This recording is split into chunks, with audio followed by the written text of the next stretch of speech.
Hello, Maple. Welcome to your English lesson. So last week you guys had a practice of working out how to do character descriptions, and especially using show, don't tell to give details about the character's personality, about their appearance, and about interesting facts about them. So this week you're going to apply that, and you're going to be writing a warning tale.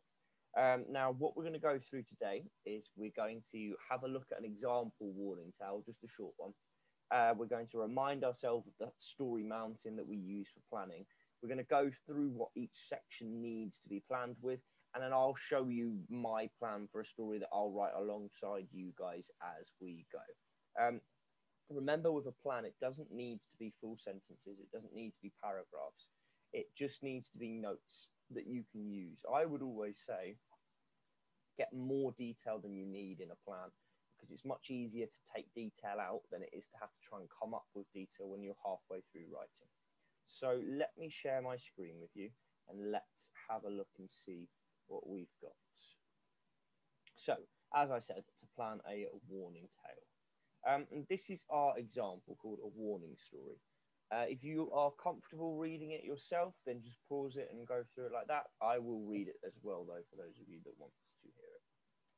Now, Mitch, don't go playing up by the pylon. My mum had warned me often enough. It's dangerous. You'll get yourself electrocuted.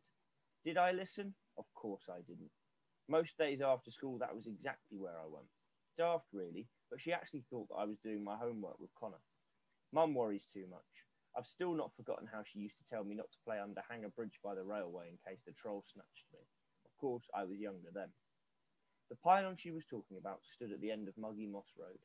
Red and brown rust fluttered from its lean body, and it made odd creaking noises when the wind blew. It was there we found the caravan. It had been empty for years. If you go past, you'll just see a small patch of overgrown land under the pylon, a mess of brambles and nettles that smothered the van. It was damp inside, and the windows were smeared with green grime. Moss clung to its wheels. It was a place of dead spiders and dust, but it was our special place. Most days after school, we went straight there just to muck about. That afternoon, a storm raged. It had been brewing all morning. The trees were like crazed zombies thrashing wildly. Rain lashed down, drumming on the metal roof. Inside the caravan, it felt safe, almost cozy, really. We shoved newspaper into any cracks to keep out the wind. I found a bit of old carpet, and Connor had brought along some cushions that his mum had thrown out. He'd also found a candle, and in the semi-gloom, its flame flickered with a cheerful glow. Outside, dusk shadowed the bushes. Soon the streetlights would come on, casting orange pools of light. We were arguing about whether the last goal in the Man United game was the best yet when we heard it. A clap of thunder so close that it sounded like an explosion. Connor wiped the condensation from the window and we peered out. At that very moment, there was another tremendous crack and lightning struck the pylon. Sparks flew, the pylon shuddered, and, as if in slow motion, it crashed down towards the caravan roof. Instinctively, we both ducked down fast. There was an enormous crash, and the caravan roof crumpled. The air prickled with electricity, and rain lashed through the opening in the roof. For a moment, I was certain that I was about to be fried alive. In the half light, I could see Connor's face. His eyes were wide with fright, and he gulped like a fish. "Come on," he hissed. We slithered like snakes across the floor, with the rusted pylon creaking dangerously above us. Luckily, the door had flown over when the pylon had struck. We slipped out onto the muddy ground and lay there with the thunder grumbling above us and the rain beating down. Then Connor started to laugh. He curled up into a ball and laughed so much that I thought he was crying. I couldn't help myself. The next thing I knew, I was laughing too. Inside, I just felt relief. On the outside, I was laughing crazily. Then we ran through the brambles and out onto Muggy Moss Road.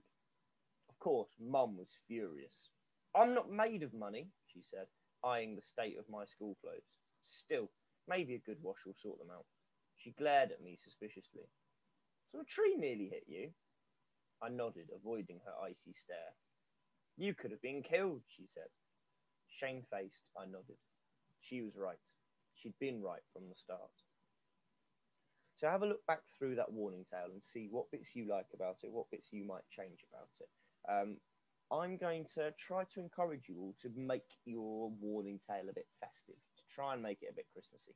So I've tried to do that with my plan. But let's have a look at what a plan for a warning tale will need to include.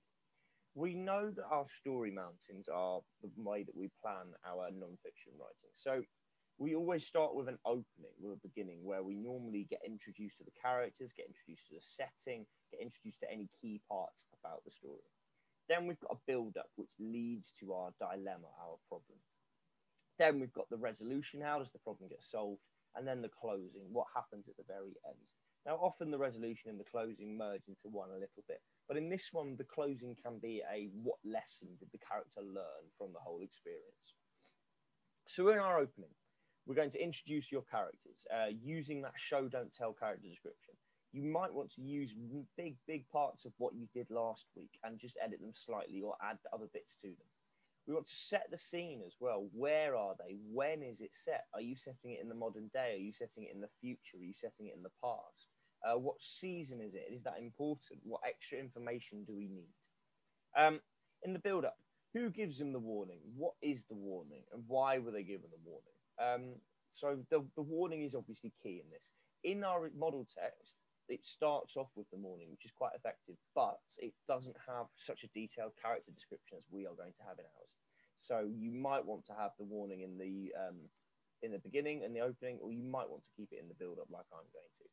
What is the character's reactions to the warning? We saw in the model text that the characters were a bit dismissive of the warning. How do your characters react to the warning? We know that for the sake of the story, something's going to happen where they ignore the warning. So your character is probably either not going to hear the warning properly or think, oh, how bad can it be? So how are they reacting to it? Then the dilemma. What happens when they don't follow the warning? Build up that scene to make it exciting. The temptation can be to try and rush through this and to just write a sentence of, oh, and this happened, and then they got away. How can you build it up using short sentences to get to that crescendo of excitement? And how do the characters react when the problem is happening? So the resolution, how is the problem solved, and how do the characters react once they are free? We saw that the characters in the model text, they start laughing because they're so overcome with relief that they just burst into laughter. How do your characters react? Depending on what the warning is related to and what the problem is, do they escape? Do they get free like they did in the warning text? You'll see from mine, it's slightly different, but yours might be that they have to escape from somewhere. And then in the closing, so they go back to the person that gave them the warning. What does that person say to them? And what do the characters learn from the experience? In the model text, the main character doesn't tell his mum that that's what had actually happened, but you can still see that he was shamefaced, he was embarrassed, that he'd learned his lesson, so to speak. In yours, does the person who gave the warning know what happened, and how do they react as well? And I'll go through what my idea is for a plan. It's a bit daft, but bear with me. And if you're really struggling for a plan, you can also use some of the ideas that I've got in there. So I'm going to stick with Katie and Tom, but I'm going to change them from being sort of rambunctious children to being elves in Santa's workshop. And I'm going to try and make it a bit festive. So they're still the same characters. So Katie's quite loud, boisterous, energetic. Tom is quiet, reserved, and shy. Obviously, they live in the North Pole. In December, where it would be dark, we talked in science about how the North Pole has got almost 6 months of winter. So it's going to be very, very dark, which is going to affect the way that I describe the setting. But it's still going to be the modern day, because I'd still like to get across that Katie is that gamer and likes doing those sorts of things. So the build-up, the head elf tells them to make sure that the door to the workshop is shut properly when they finish their shift. So they will be the last ones in the workshop making toys. And as they leave, it will be their job to make sure it's all locked up, because there is a snowstorm due to come. But maybe they're both distracted when the warning is given. And I could try and use both of their characteristics with things they might be distracted by. So maybe Tom is thinking about what might happen next in his book. Maybe Katie is coming up with different ways that she could beat the next level of the game in her head while she's working. So they both sort of give an to the head elf, and they don't really listen to it. So the dilemma. So they leave to go home. That night there is a huge snowstorm, and because they've forgotten to shut the doors properly, the snow gets in. And the next morning, when Katie and Tom are the first ones to arrive, they see that all of the presents have been ruined. And we are on a countdown to Christmas by this point, so we've added in that extra time, worry and concern. And as they get there, they desperately try and fix as much as they can, but they realise that they won't be able to do it alone. So the resolution is all of the elves come together to repair and remake the broken toys to bail Katie and Tom out a little bit. We'll have a nice heartwarming moment in there where they realise the value of working together and all of this. And then I had a few options for the closing, which I'm not too sure which ones I'm going to go with yet. So either Tom and Katie locking up and sharing a bit of a grin with each other about making sure that they've done it properly. Maybe reminding another elf to lock up at the end of the day and having a bit of a knowing smile because they know that that's the advice they should have followed, or possibly involving Father Christmas in some way and maybe takes them round when he's delivering the presents. So I'm going to have a go at making it festive. I would love to see if you guys can manage that as well. Maybe you want to have a couple of children who are warned not to stay up all night, otherwise Santa won't come, and then they do it anyway, and they don't get presents the next day. And how is that fixed?